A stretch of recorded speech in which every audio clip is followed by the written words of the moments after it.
Here's how to send money on Venmo. Open the Venmo app and tap the Pay or Request button.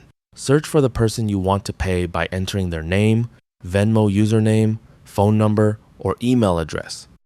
If you're with them in person, you can also scan their Venmo QR code to make sure you're sending money to the correct account. Select the recipient, then enter the amount you want to send. Add a short note describing the payment, as this is required before you continue.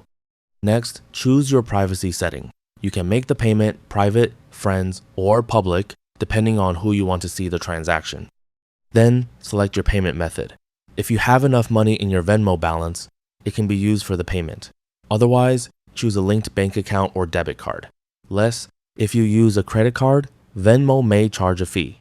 Review the payment details, then tap Pay to complete the transaction. The money will be sent immediately, and you'll be able to view the payment in your transaction history. That's all for this video. Thanks.